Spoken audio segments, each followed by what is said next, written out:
আসসালামু আলাইকুম ওরহমতুল্লাহ বরকাতুহু। আমি আরিফিন আকাশ। আমার YouTube channel Arifin Akash Quran and সায়েন্সের পক্ষ থেকে জানাচ্ছি আন্তরিক শুভেচ্ছা এবং অভিনন্দন। আমি আমার গত ভিডিওতে বলেছিলাম যে সূরা ফাতিহাকে আমি 3টা ক্যাটাগরিতে একটু আলোচনা করব। তো আমি গত ভিডিওতে সূরা ফাতিহার ভিতরে বৈজ্ঞানিক যে নিদর্শনগুলো আছে সে বিষয়গুলো নিয়ে আলোচনা করেছিলাম। আর আজকে দ্বিতীয় অংশ আমি আপনাদের মধ্যে আলোচনা করব। দ্বিতীয় অংশটি গাণিতিক সম্পর্ক, ম্যাথমেটিক্যাল রিলেশনশিপস, অর্থাৎ সূরা ফাতিহার ভিতরে গণিতের কি একটা রিলেশন আছে সেই বিষয় নিয়েই আমি আজকে আলোচনা করব। তো এই বিষয়টুকু আলোচনা করার পূর্বে আমাকে 2টা বিষয় আপনাদের সাথে একটু শেয়ার করতে হবে। তা হলো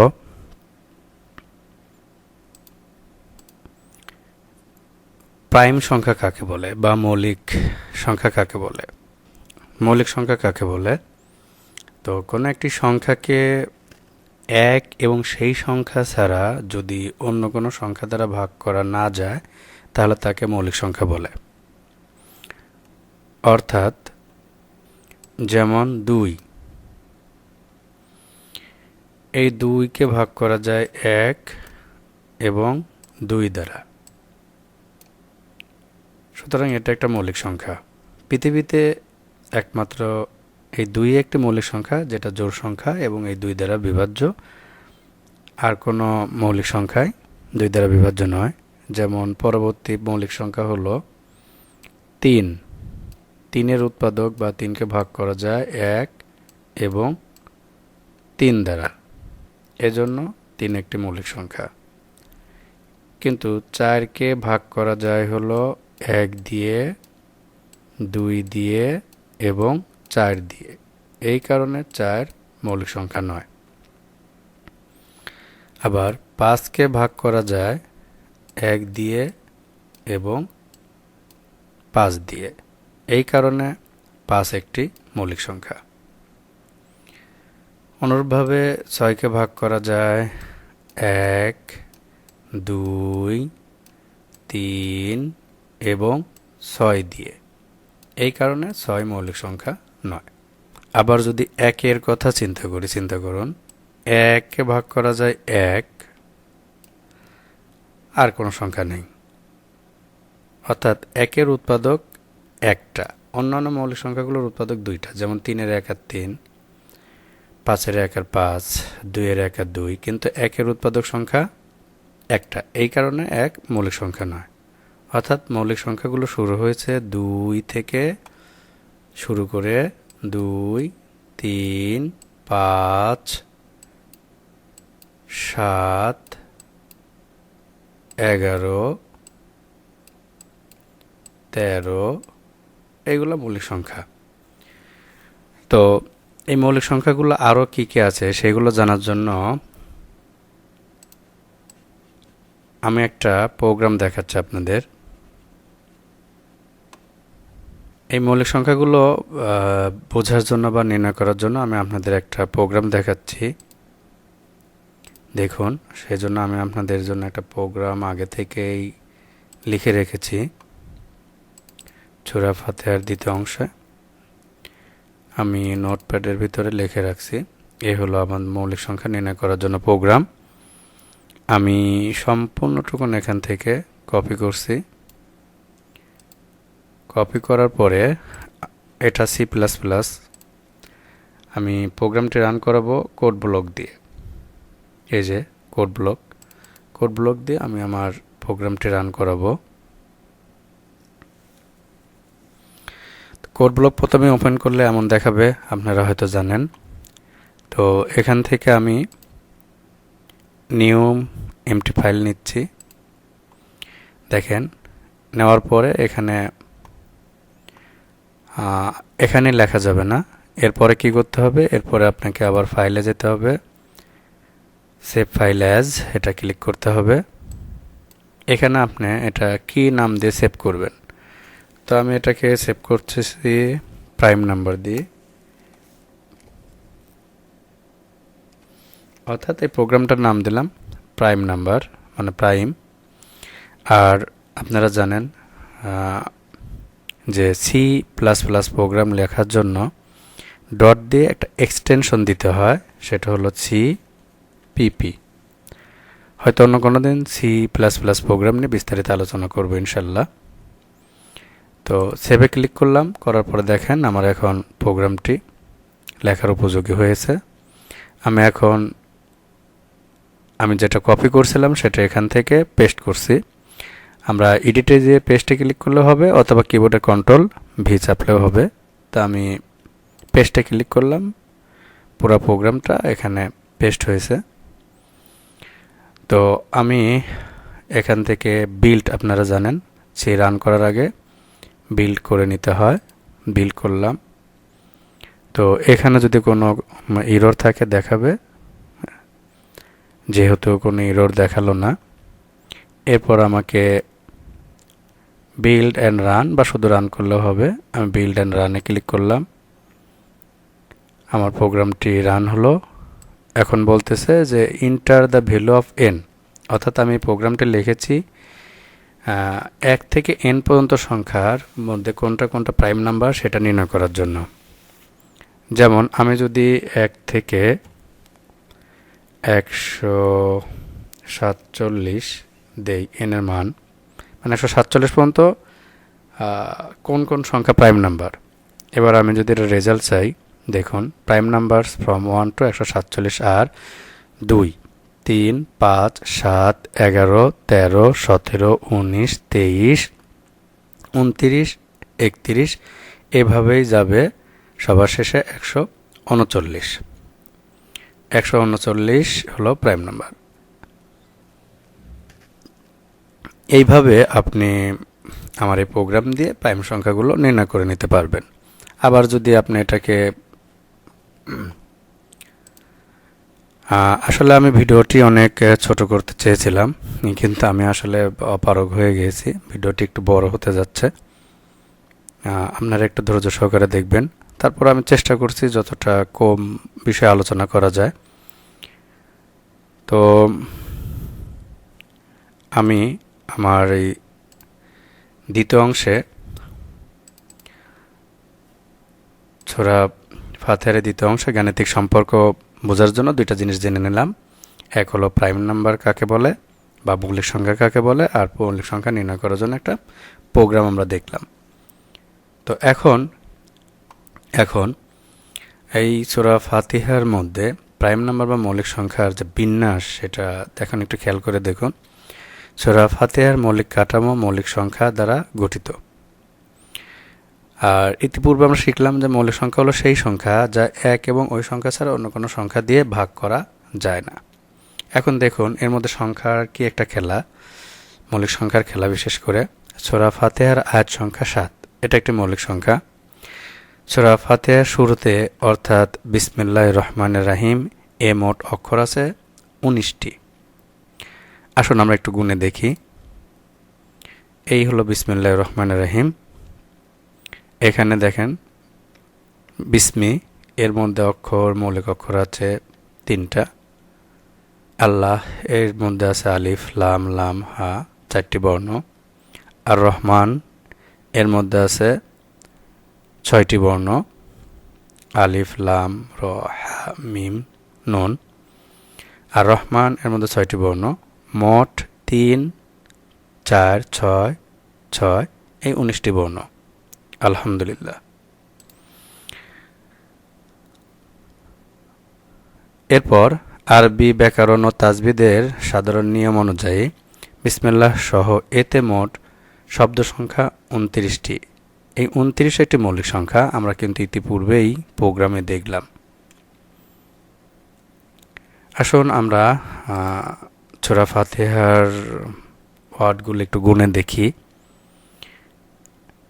1, 2, 3, 4, 5, 6, 7, 8, 9, 10, 11, 12, 13, 14, 15, 16, 17, 18, 19, 20, 21, 22, 23, 24, 25, 26, 27, 28, 29। আলহামদুলিল্লাহ। এখানেও আমরা কি দেখলাম? সূরা ফাতিহার ভিতরে শব্দ সংখ্যা 29। এরপর কি আছে? এই সূরার মোট অক্ষর সংখ্যা হলো 139টি। এটাও একটা মৌলিক সংখ্যা। আমি আসলে সব কিছুই গুণে বা সবগুলি দেখাতে গেলে ভিডিওটি অনেক বড় হবে, আপনারা একটু দেখে নেবেন। একটু লক্ষ্য করুন, 7, আয়াত সংখ্যা 7, প্রথম যে আয়াত বিসমিল্লাহির রহমানির রহিম, এর মধ্যে 19টি বর্ণ, 29টি শব্দ, মোট 139টি বর্ণ, সবগুলি কিন্তু প্রাইম নাম্বার, যা এই সূরার অবিভাজ্য ও অকাট্য গঠনের ইঙ্গিত দেয়। আলহামদুলিল্লাহ। আমি এইটুকুন আলোচনা করেই রেখে দিতে চেয়েছিলাম, কিন্তু আমি আসলে বাধ্য হয়েছি আরও কিছু আলোচনা করতে বা দেখাতে আপনাদের। আপনারা একটু সেগুলো আমার সঙ্গে একটু দেখতে পারেন। আসুন সেগুলো একটু দেখি। সম্পূর্ণ কোরআনে এই 19 বিসমিল্লাহর মধ্যে যে 19 সংখ্যাটা দেখলাম, এই 19-এর একটা মিরাকল আছে। দেখেন, এই 19 সংখ্যাটি কোরআনের একটি চেকসাম বা সুরক্ষা কবচ হিসেবে কাজ করে। 1974 সালে কম্পিউটার বিশ্লেষণের মাধ্যমে এর অনেকগুলো দিক উন্মোচিত হয়। আমি কিছু বিষয় আলোচনা করতেছি এখানে। 1 নম্বর, সূরা সংখ্যা। কোরআনে মোট সূরা আছে 114টি, যা 19 দিয়ে বিভাজ্য। বিসমিল্লাহ সংখ্যা। কোরআনে বিসমিল্লাহির রহমানির রহিম বাক্যটি মোট 114 বার আছে। এটিও 19 দ্বারা বিভাজ্য। মজার বিষয় হলো বা মজার তথ্য হলো, পুরা কোরআনে 114টি সূরা, কিন্তু সূরা তাওবাতে বিসমিল্লাহ নেই। আবার সূরা নামল 2বার বিসমিল্লাহ আছে, শুরুতে একবার এবং 30 নম্বর আয়াতে একবার। এতে ভারসাম্য ব্যালেন্স ঠিক থেকে মোট সংখ্যা 114 হয়েছে। আসুন আমরা সূরা নামলটি দেখে আসি। এটা কোরআনের 27 নম্বর সূরা। 27 নম্বর সূরা, শুরুতেই বিসমিল্লাহির রহমানির রহিম। আবার এদিকে 30 নম্বর, এই যে আবার দেখুন, এই 30 নম্বর আয়াতেও এখান থেকে বিসমিল্লাহির রহমানির রহিম আরেকবার এখানে ব্যবহার হয়েছে। এই মোট 114 বারই বিসমিল্লাহ আছে, যা 19 দ্বারা বিভাজ্য। আলহামদুলিল্লাহ। প্রথম ওহী, দ্য ফার্স্ট রিভেলেশন, মহানবী সাল্লাল্লাহু আলাইহি সাল্লামের উপর প্রথম যে ওহী নাজিল হয় সূরা আলাক। আর এই সূরা আলাকের 1 থেকে 5 নাম্বার পর্যন্ত আয়াত প্রথম আমাদের প্রিয় নবী, শেষ নবী হযরত মুহাম্মদ সাল্লাল্লাহু আলাইহি সাল্লামের উপর নাজিল হয়। তাতে মোট শব্দ সংখ্যা 19টি। আলহামদুলিল্লাহ।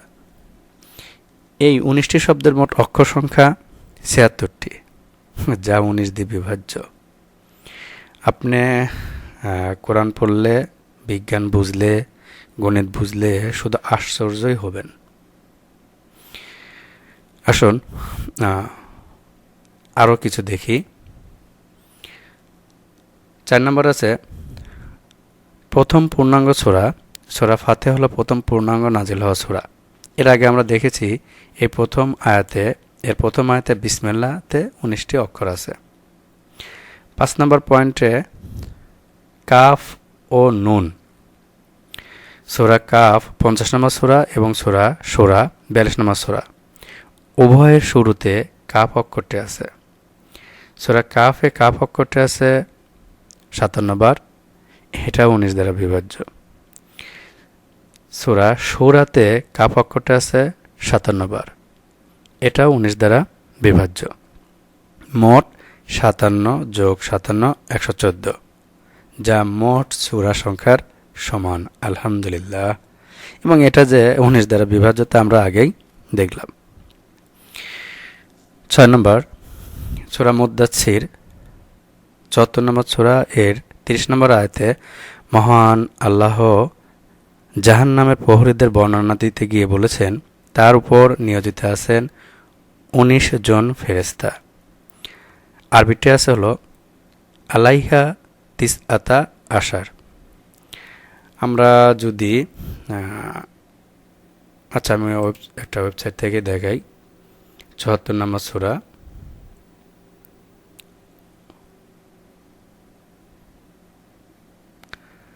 এই যে সূরা আল মুদ্দাসসির, এখানে যদি আমরা ৩০ নম্বর আয়াতটি দেখি, ১০টি করে থাকলে এখানে ৩০ নম্বর আয়াত থাকার কথা শেষের দিকে। দেখেন, বিসমিল্লাহির রহমানির রহিম, আলাইহা তিসআতা আশরা।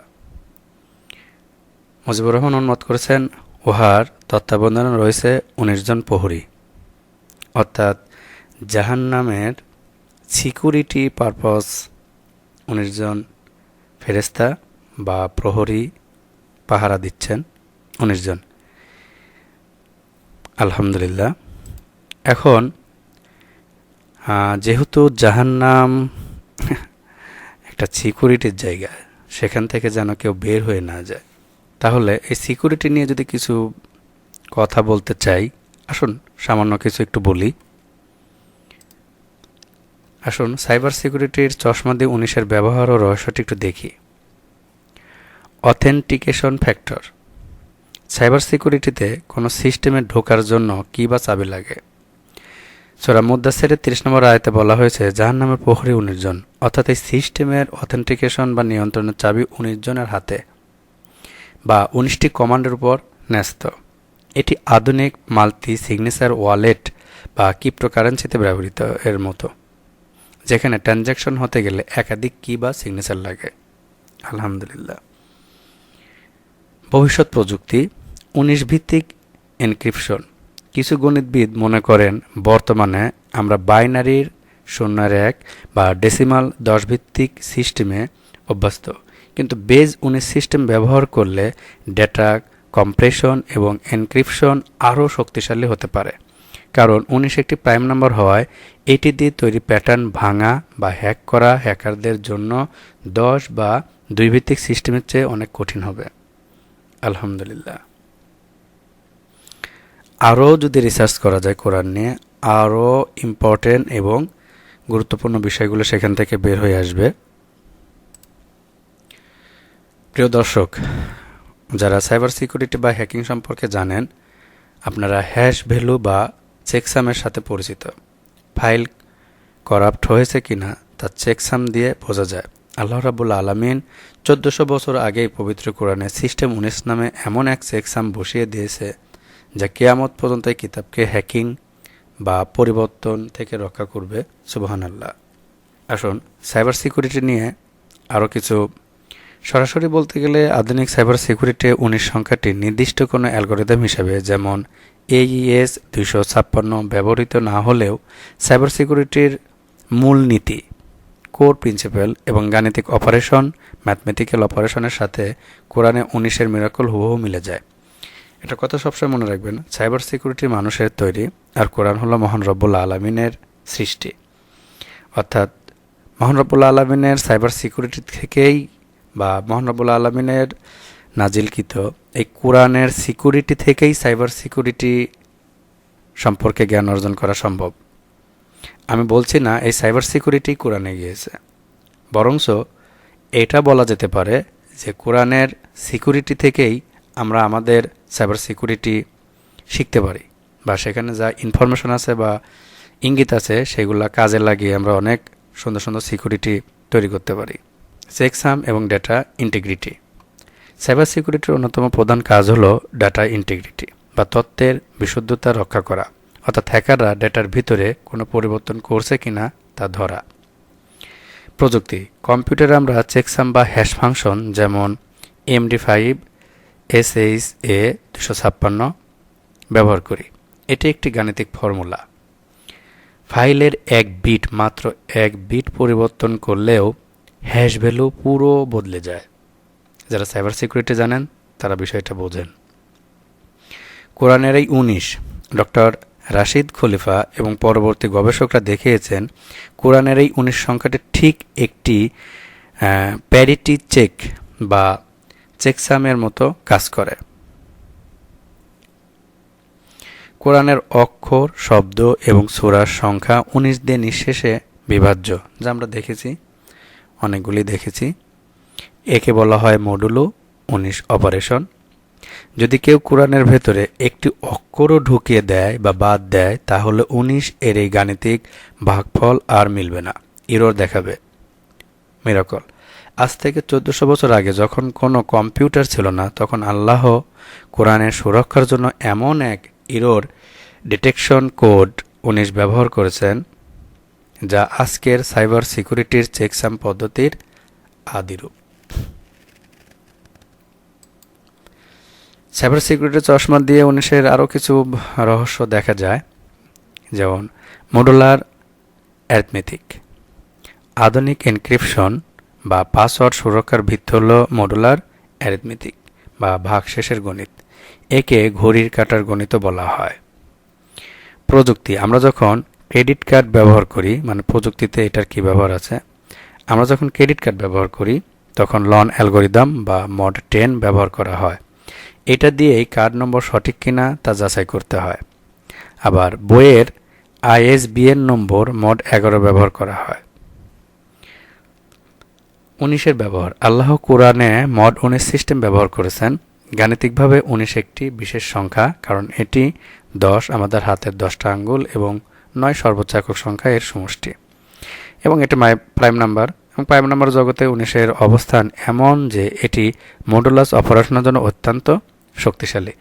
যারা গণিত ভালো বোঝেন তারা বিষয়টা বুঝতে পারছেন। আরও কিছু বিষয় আলোচনা করা যেতে পারে। RSA এনক্রিপশন ও প্রাইম নাম্বার। ইন্টারনেটের যাবতীয় নিরাপত্তা, যেমন ইউটিউব চ্যানেলের পাসওয়ার্ড, ব্যাংকিং, এই পুরাটাই দাঁড়িয়ে আছে RSA অ্যালগোরিদমের উপর। আর RSA এর প্রাণ হলো প্রাইম নাম্বার বা মৌলিক সংখ্যা।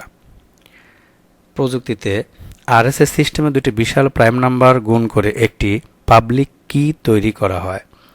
এই প্রাইম নাম্বারগুলি হলো চাবি। 19-এর অবস্থান। 19 একটি মৌলিক সংখ্যা বা প্রাইম নাম্বার, যদিও আধুনিক কম্পিউটারে অনেক বড় প্রাইম নাম্বার লাগে, কিন্তু ক্রিপ্টোগ্রাফি শেখানোর সময় বা ছোটোখাটো এনক্রিপশন মডেলে 19কে প্রায় উদাহরণ হিসাবে ব্যবহার করা হয়, কারণ এটি হিসেবের জন্য পারফেক্ট। আল্লাহর নিদর্শন। আল্লাহ 19 দিয়ে কোরআনকে লক করেছেন। শুধু 19 দিয়ে লক করেছেন আমি কিন্তু সেটা বলবো না, আরও অনেক বিষয় আমি দেখতে পেয়েছি, যা আগামী ভিডিওতে হয়তো আমি আল্লাহ রাব্বুল আলামিন যদি চাহেন তো আমি আলোচনা করব ইনশাল্লাহ। তাহলে আল্লাহ 19 দিয়ে কোরআন লক করেছেন, যা ইঙ্গিত দেয় যে নিরাপত্তা বা সিকিউরিটি চাবিকাঠি সবসময় মৌলিক বা অবিভাজ্য হতে হয়। এখন আমরা বিজ্ঞান, মহাকাশ ও প্রযুক্তিতে 19-এর কিছু বিষয় দেখব। আমরা এত সময় দেখে আসলাম কোরআনে 19-এর বিষয়। কোরআনের 19-এর সাথে বিজ্ঞানের সম্পর্ক মিলগুলো দেখুন একটু। অ্যাস্ট্রোনমি বা ম্যাটনিক সাইকেল। চাঁদ এবং সূর্যের আবর্তনের মধ্যে একটি চমৎকার সম্পর্ক আছে। প্রতি 19 বছর পর পর সূর্য এবং চাঁদ ঠিক একই অবস্থানে ফিরে আসে। একে ম্যাটনিক সাইকেল বলে। কোরআনে বছর গণনার ক্ষেত্রে চন্দ্র ও সূর্য উভয়ের কথা বলা হয়েছে।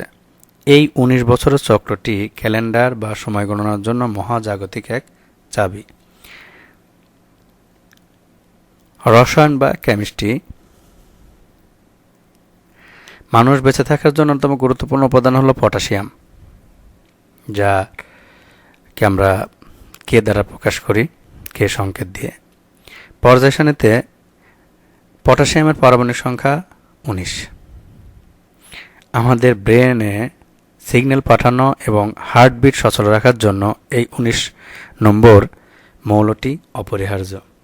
সুবহানাল্লাহ। আমাদের ব্রেনে সিগন্যাল পাঠানো এবং হার্টবিট সচল রাখার জন্য এই পটাশিয়াম খুবই গুরুত্বপূর্ণ। পটাশিয়াম জাতীয় খাবারগুলো পরিমাণ মতো খাওয়া উচিত।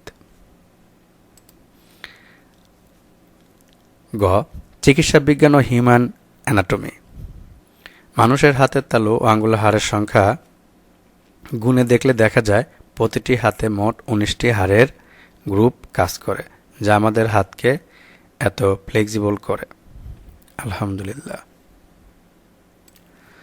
অন্যান্য কেবল তো আমরা শুধুমাত্র ১৯ নিয়ে কথা বললাম, এভাবে আরও যে মৌলিক সংখ্যাগুলো আছে ৭, ২৯, ১৩৯ এগুলা নিয়েও অনেক কথা বলা যায়, কিন্তু আমি খুব বেশি বলবো না, অল্পতেই আমি শেষ করব, ভিডিওটি বড় হয়ে যাবে। ৭ সংখ্যা দেখেন কোরআন বিজ্ঞানে কি বলতেছে। এটি কোরআন ও বিজ্ঞানের সবচেয়ে বহুল ব্যবহৃত একটা সংখ্যা। কোরআনে আল্লাহ ৭ আসমান সৃষ্টি করেছেন, বলেছেন। জাহান্নামের ৭টি দরজা, সূরা ফাতিহার ৭টি আয়াত, এরকম অনেক উদাহরণ আছে। বিজ্ঞান বা ফিজিক্সে বলতে দৃশ্যমান আলোর বর্ণালীতে রং আছে ৭টি, যাকে আমরা সহজে বলি একত্রে মনে রাখার জন্য বিন্যাস সহ কলা। রসায়ন শাস্ত্রে পরমাণুর ইলেকট্রন বিন্যাসে সর্বশেষ সেল বা স্তর হতে পারে ৭টি। বায়োলজি মানুষের ঘাড়ে হাড় আছে ৭টি, এমনকি জিরাফের ঘাড়েও হাড় আছে ৭টি। সংখ্যা ২৯ এর একটু মিরাকল দেখি। কোরআনের ২৯টি সূরা এমন আছে যেগুলো শুরু হয়েছে মুকাত্তায়াত বা রহস্যময় বর্ণ দিয়ে, যেমন আলিফ, লাম, মিম, ইয়াসিন। একে বলা হয় দ্য 29 ইনিশিয়ালড সূরা। বিজ্ঞানের সময় সম্পর্কে একটু দেখুন। একটি চন্দ্রমাস পূর্ণ হতে প্রায় ২৯.৫ দিন সময় লাগে, অর্থাৎ ২৯ সংখ্যাটি সময়ের সাথে সম্পর্কিত। প্রযুক্তি আধুনিক ইলেকট্রনিক্সের অন্যতম উপাদান হলো তামা। আমরা ভালো করে জানি বর্তমান প্রযুক্তির অন্যতম উপাদান হলো তামার তার বা কপার। এর পারমাণবিক সংখ্যা ২৯। আমাদের সব ইলেকট্রনিক তার এবং চিপে এই ২৯ নম্বর মৌলটি ব্যবহৃত হয়। এবার ১৩৯ সংখ্যাটি গণিতে। ১৩৯ সংখ্যাটি গাণিতিক সৌন্দর্যের একটি আধার। এটি একটি মৌলিক সংখ্যা। লক্ষ্য করুন, ১৯ থেকে শুরু করে পরপর ৫টি মৌলিক সংখ্যার যোগফল ১৩৯। যেমন ১৯, ২৩, ২৯, ৩১, ৩৭ এগুলো ১৩৯, অর্থাৎ সূরা ফাতিহার অক্ষর সংখ্যা ১৩৯।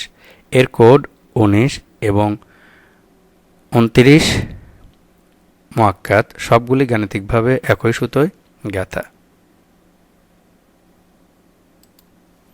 সর্বশেষ, সূরা ফাতিহাকে আল্লাহ সালাদ বা নামাজ বলেছেন। একটি হাদিসে কুদসিতে আল্লাহ বলেন, আমি সালাদকে সূরা ফাতিহা আমার ও আমার বান্দার মাঝে ২ ভাগে ভাগ করেছি। তো গাণিতিক দৃষ্টিতে দেখুন, মোট আয়াত ৭টি। ১ থেকে ৭ পর্যন্ত প্রাইম নম্বর হলো ২, ৩, ৫, ৭। আর সমস্ত প্রাইম নম্বরদের মধ্যে একমাত্র ২ জোড় সংখ্যা। এই ২কে ভাগের কাজে ব্যবহার করলে বাকি ৩টি প্রাইম নম্বরের মধ্যে মাঝে আছে ৫। প্রথম আয়াত থেকে চতুর্থ আয়াত পর্যন্ত আল্লাহর প্রশংসা। পঞ্চম আয়াত বাদে শেষের আয়াতগুলো হলো বান্দার প্রার্থনা। মাঝখানের আয়াত ৫ নম্বর, ইয়াকা না'বুদু ওয়া ইয়াকা নাস্তাইন। এটা হলো সংযোগ সেতু বা প্রাইভেট পয়েন্ট। আলহামদুলিল্লাহ। প্রিয় দর্শক, এই সংখ্যাগুলো কোনো জাদুমন্ত্র নয়। এগুলো হলো মহান রবের সেই সিগনেচার বা স্বাক্ষর, যা তিনি তাঁর কিতাবে এবং এই মহাবিশ্বে ছড়িয়ে দিয়েছেন। গ্যালিলিও বলেছেন, mathematics is the language in which god has written the universe. অর্থাৎ গণিত হলো সেই ভাষা যা দিয়ে ঈশ্বর মহান রব্বুল আলামিন মহাবিশ্ব লিখেছেন। কোরআনে ১৯, ৭ বা ২৯-এর এই বিন্যাস প্রমাণ করে যে এই মহাবিশ্বের স্রষ্টা এবং কোরআনের প্রেরক একই সত্তা। আলহামদুলিল্লাহ। আমার সূরা ফাতিহার তৃতীয় অংশটি হবে যে সূরা ফাতিহার মধ্যে তথ্য প্রযুক্তি এবং ফিউচার প্রযুক্তি নিয়ে কিছু বলা আছে কিনা সে বিষয় নিয়ে আলোচনা করা হবে। আমার তৃতীয় পার্টটি দেখার জন্য আপনাদের অনুরোধ রইল। ভালো থাকবেন, সুস্থ থাকবেন। আল্লাহ হাফেজ।